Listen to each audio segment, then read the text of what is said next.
Hello everybody, welcome back to another episode of 5 Minute Gaming News, the show that may or may not be still obsessed with Alan Wake 2, which I am. Today in the news, one of the biggest questions plaguing the internet as of late is, how could Cities Skylines 2, a popular sequel to a popular game, release so poorly? As of now, the game has received middling reviews and currently sits at a 3.4 audience score on Metacritic. But just last week, one Reddit post went viral claiming that Cities Skylines 2 performance issues were because the game was constantly rendering the detailed teeth of each of its digital inhabitants? Redditor HexCoder0 found roughly 1,000 characters, including these invisible teeth, were drawn multiple times for the camera, and another time for the shadows, but without any level of detail, a technique that reduces the number of GPU operations required to render distant meshes. Colossal Order went on to share a statement in response to Teethgate. Citizen Life Path feature does not tie to citizen geometry and does not affect the performance figures of the characters. We know the characters require further work as they are currently missing their LODs, which affects some parts of performance. We are working on bringing these to the game along with LODs improvements across all game assets. Characters feature a lot of details that, while seemingly unnecessary now, will become relevant in the future of the project. So no, it's not teeth, which would have been insane, but it is level of detail. That's the problem, that's the big issue. Although, like they said, in the future it'll be important, then why not deal with it in the future? I guess they're like prepping for that, but it seems crazy that that would be the thing that holds it back, is future prep. But I guess future prep is the name of the game now, because it appears like they're gonna have to prep for a future when they win back their audience and all the people who loved the first game. I wish them luck, but it's always hard to do.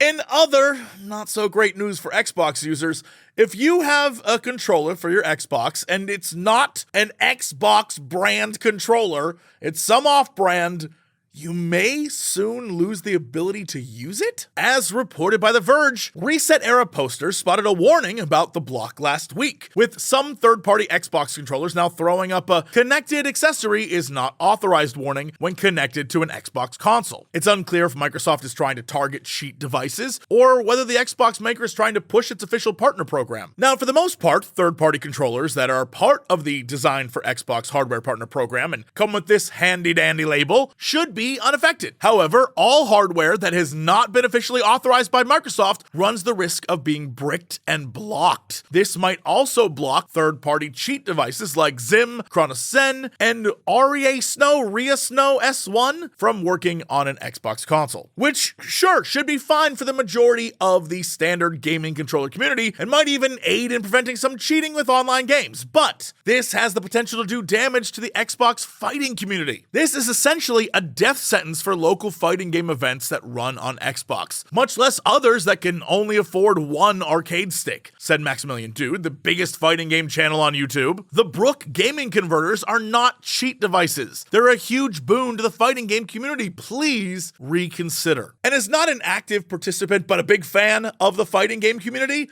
this is the first thing I thought of too.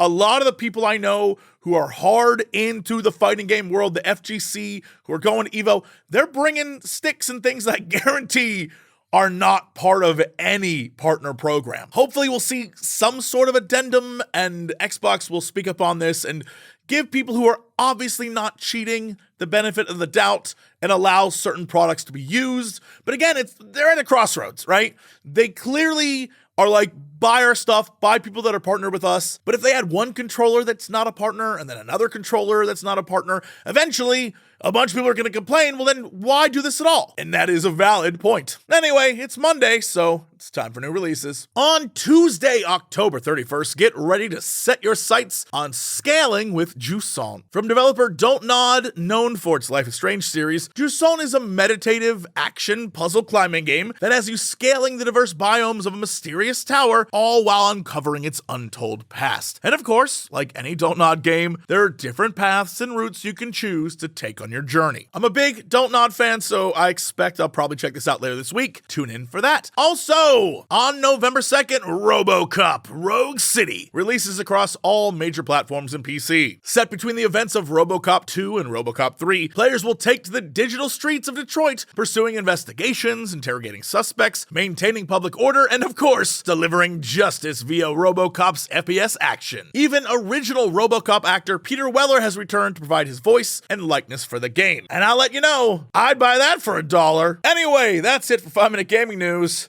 Now I've got to go back into the dark place and embrace more of the insanity that is Alan Wake 2. Maybe I'll see y'all tomorrow for another episode of 5-Minute Gaming News.